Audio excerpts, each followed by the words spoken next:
হঠাৎ করেই বিশ্বে যেন অস্বাভাবিক কিছু ঘটতে যাচ্ছে। মধ্যপ্রাচ্যের বাতাসে এমন এক ধরনের উত্তেজনা বিরাজ করছে যা কেবল অভ্যন্তরীণ রাজনীতির চাপ নয়, বরং এক ভয়ঙ্কর যুদ্ধের পূর্বাভাস। ইরানের তীব্র বিক্ষোভের আড়ালে চলছে এক নীরব কিন্তু মারাত্মক খেলা। আয়াতুল্লাহ আলী খামেনি একদিকে যেমন কঠোর হাতে বিক্ষোভ দমন করছেন, অন্যদিকে সামরিক বাহিনীকে সর্বোচ্চ সতর্ক অবস্থানে রেখেছেন। উত্তেজনার চূড়ান্ত পর্যায়ে এবার আগ বাড়িয়ে ইসরায়েল যে কোনো মুহূর্তে হামলা চালাতে পারে, আর ইরান তার জবাবে ঝাঁকে ঝাঁকে উড়িয়ে দিতে পারে তাদের শক্তিশালী মিসাইলগুলো। এই সম্ভাব্য ভয়াবহতার কথা মাথায় রেখে ইরান ও ইসরায়েলে অবস্থানরত নিজেদের কূটনৈতিক ও নাগরিকদের নিরাপত্তা নিয়ে তোড়জোড় শুরু করে দিয়েছে বিশ্বের শক্তিশালী দেশগুলো। এই পরিস্থিতিতে ইসরায়েলে ইরানের হামলার সম্ভাবনা যেন আরও জোরালো হয়ে উঠল। রাশিয়ার এক পদক্ষেপ পুরো পরিস্থিতিকে আরও ঘনীভূত করেছে। মস্কো জরুরি ভিত্তিতে নিজেদের দূতাবাসের কিছু কর্মী ও তাদের পরিবারের সদস্যদের ইসরায়েল থেকে নিজ দেশে ফেরত নিয়ে গেছে। এই স্থানান্তর প্রক্রিয়াটি ছিল অত্যন্ত সংগঠিত এবং দ্রুততার সাথে সম্পন্ন। মাত্র 24 ঘন্টার কম সময়ে 3টি ফ্লাইট পরিচালনা করেছে মস্কো, যা স্বাভাবিকের চেয়েও অনেক দ্রুত গতিতে সম্পন্ন হয়েছে বলে বিভিন্ন সংবাদ মাধ্যম জানিয়েছে। রাশিয়ার এই পদক্ষেপ কোনো সাধারণ সতর্কতা নয়, এর ইঙ্গিত দিচ্ছে যে দেশটি মধ্যপ্রাচ্যের নিরাপত্তা পরিস্থিতির ভবিষ্যৎ অবনতি সম্পর্কে নির্দিষ্ট কোনো গোপন তথ্য পেয়ে থাকতে পারে। এই ধরনের দ্রুত এবং বড় আকারের কর্মী সরিয়ে নেওয়া কখনোই ভালো খবর বয়ে আনে না। প্রায় একই ধরনের ঘটনা ঘটছে ইরানেও। বেশ কয়েকটি দেশ তাদের নাগরিকদের দ্রুত ইরান ত্যাগের নির্দেশ দিয়েছে এবং ইরান ভ্রমণে সর্বোচ্চ সতর্কতা জারি করা হয়েছে। অস্ট্রেলীয় দূতাবাসের কার্যক্রম সাময়িকভাবে স্থগিত করা হচ্ছে এবং সব কূটনৈতিক কর্মীকে ফিরিয়ে নেওয়া হচ্ছে। কানাডা সরকার তাদের নাগরিকদের নিরাপদ বাণিজ্যিক ফ্লাইটের মাধ্যমে ইরান ছাড়ার পরামর্শ দিয়েছে। যুক্তরাজ্য ব্রিটিশ ইরানি দ্বৈত নাগরিকদের অবিলম্বে ইরান ছাড়ার বিষয়টি গুরুত্বের সঙ্গে বিবেচনা করতে বলেছে। আর দীর্ঘদিন ধরেই নিজেদের নাগরিকদের জন্য ইরান ভ্রমণের ক্ষেত্রে সর্বোচ্চ লেভেল 4 সতর্কতা জারি রেখেছে আমেরিকা। পশ্চিমা দেশগুলোর এসব পদক্ষেপকে আর কোনো সাধারণ সতর্কতামূলক ব্যবস্থার হিসেবে দেখা হচ্ছে না। বিশ্লেষকরা একে বড় ধরনের সামরিক সংঘাতের অবিশ্বাস্য লঙ্ঘন হিসেবেই ব্যাখ্যা করছেন। গত বছর জুন মাসে 12 দিনের রক্তক্ষয়ী সংঘাতের পর ইরান ও ইসরায়েল দুই দেশই আরেকটি বড় যুদ্ধকে অনিবার্য করে তুলেছে। দীর্ঘদিন ধরেই সর্বোচ্চ সামরিক প্রস্তুতি নিয়ে রেখেছে উভয় পক্ষ। ইরানের পারমাণবিক কর্মসূচি ও আঞ্চলিক প্রভাবের ঘোর বিরোধী ইসরায়েল এতদিন ইরানে হামলার সুযোগ খুঁজছিল, আর সেই সুযোগ এসেছে অভ্যন্তরীণ বিক্ষোভে টালমাটাল ইরানে। তেহরানের অস্থিরতাকে কাজে লাগিয়ে ইসরায়েল যে কোনো মুহূর্তে আঘাত হানতে পারে। এমনকি মার্কিন প্রেসিডেন্ট ডোনাল্ড ট্রাম্পও বারবার সামরিক হস্তক্ষেপের হুমকি দিচ্ছেন, যা ইসরায়েলকে আরও উৎসাহিত করছে।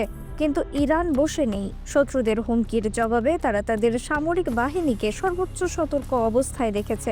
দেশটির সেনাপ্রধান জেনারেল আমির হাতামি স্পষ্ট জানিয়েছেন, তারা আগাম হামলার জন্য অপেক্ষা করবেন না। যে কোনো আগ্রাসনকে তারা রেড লাইন হিসেবে গণ্য করবে এবং এর জবাব হবে সীমাহীন। এই কঠোর অবস্থান বলে দেয় ইরান কোনোভাবেই পিছু হটবে না। এই পুরো পরিস্থিতি এমন এক পর্যায়ে পৌঁছেছে যেখানে কূটনীতির সব দরজা বন্ধ হয়ে আছে। দূতাবাস বন্ধ করা আর নাগরিকদের ফিরিয়ে আনা হলে যুদ্ধের আগে শেষ প্রস্তুতির মতো বিশ্ব এখন নিঃশব্দে দেখছে কে প্রথম আগুন জ্বালায়। ইসরায়েল কি ইরানের অভ্যন্তরীণ অস্থিরতাকে কাজে লাগিয়ে ধ্বংসাত্মক হামলা চালাবে, নাকি ইরান প্রথমেই তাদের মিসাইল ভান্ডার খুলে দেবে, যা গোটা অঞ্চলকে এক মুহূর্তের মধ্যে যুদ্ধক্ষেত্রে পরিণত করতে পারে? রাশিয়ার দ্রুত পদক্ষেপ এই আশঙ্কাকে আরও বাস্তব করে তুলেছে। তারা যে তথ্য পেয়েছে তা এতই গুরুতর যে তারা নিজেদের নাগরিকদের জীবন বাঁচাতে এত বড় কর্মসূচি হাতে নিয়েছে। অন্যদিকে ইরানের অবস্থানরত পশ্চিমা দেশগুলো একই সিদ্ধান্তে পৌঁছেছে। এর মানে হলো তারাও জানে যে আসন্ন সংঘাত হবে এতটাই ভয়াবহ যে কোনো বিদেশি নাগরিকদের জন্য সেখানে থাকা আত্মহত্যার সমান। ইসরায়েল দীর্ঘদিন ধরে ইরানের পারমাণবিক অগ্রগতিকে নিজেদের জন্য অস্তিত্বগত হুমকি হিসেবে দেখে আসছে। তারা বিশ্বাস করে ইরান যদি পারমাণবিক বোমা তৈরি করতে সক্ষম হয় তবে তা তাদের ধ্বংস ডেকে আনবে। তাই তারা ইরানের পারমাণবিক স্থাপনায় বারবার গোপনে হামলা চালিয়েছে এবং একটি বড় চূড়ান্ত হামলার পরিকল্পনা করছে। ইরানের অভ্যন্তরীণ অস্থিরতা তাদের জন্য সোনার সুযোগ। তারা ভাবতে পারে এই সুযোগে হামলা করলে ইরান যুদ্ধের জন্য প্রস্তুত হওয়ার আগেই তাদের পারমাণবিক কর্মসূচি ধ্বংস করে দেওয়া সম্ভব হবে। কিন্তু ইরানও কি আর আগের মতো দুর্বল? তারা গত কয়েক দশকে নিজেদের সামরিক শক্তি বৃদ্ধিতে বিপুল বিনিয়োগ করেছে। তাদের মিসাইল প্রযুক্তি এতটাই উন্নত যে তারা ইসরায়েলের যে কোনো শহরকে লক্ষ্য করে আঘাত হানতে পারে। তাদের আছে শত শত ব্যালিস্টিক মিসাইল, ড্রোন এবং আঞ্চলিক মিত্র যেমন হেজবুল্লাহ ও হাউথি বাহিনী, যারা যুদ্ধ শুরু হলে একযোগে ইসরায়েলের বিরুদ্ধে যুদ্ধ ঘোষণা করবে। জেনারেল হাতামির বক্তব্য সেই বার্তাই দেয় যে ইরান কোনো প্রথম আঘাতের জন্য অপেক্ষা করবে না। তারা নিজেদের হুমকি অনুভব করলেই পাল্টা আঘাত হানবে এবং সেই আঘাত হবে এতটাই শক্তিশালী যে ইসরায়েল হয়তো তা সহ্য করতে পারবে না। এই মুহূর্তে মধ্যপ্রাচ্য একটি গোলা বারুদের ওপর দাঁড়িয়ে আছে। একটি ছোট ভুল, একটি ভুল হিসাব, একটি মিথ্যা খবর বা একটি ছোট স্ফুলিঙ্গই পুরো অঞ্চলকে এক ভয়াবহ যুদ্ধের আগুনে পুড়িয়ে ছারখার করে দিতে পারে। বিশ্বের অন্যান্য শক্তিশালী দেশগুলো যারা নিজেদের নাগরিকদের সরিয়ে নিচ্ছে, তারা কি কেবল দর্শক হয়ে থাকবে নাকি যুদ্ধ শুরু হলে তারাও জড়িয়ে পড়বে? মার্কিন যুক্তরাষ্ট্র ইসরায়েলের পাশে থাকবে বলেই ধরে নেওয়া হচ্ছে। আর রাশিয়া ইরানের তাহলে কি এই দুই পরাশক্তির মধ্যে এক প্রত্যক্ষ বা পরোক্ষ যুদ্ধের সূচনা হতে চলেছে? প্রশ্নগুলো অসংখ্য, কিন্তু উত্তরের অপেক্ষায় সময় কম। দূতাবাসগুলোর বন্ধ হয়ে যাওয়া এবং বিদেশি নাগরিকদের পলায়ন যুদ্ধের পূর্বাভাস দেওয়া শেষ ঘন্টার ঘণ্টাধ্বনি। মধ্যপ্রাচ্যের আকাশে এখন শুধু উত্তেজনা নয়, বিরাজ করছে এক ভয়ঙ্কর নীরবতা যা যে কোনো মুহূর্তে ভেঙে পড়তে পারে এক ভয়ানক বিস্ফোরণে।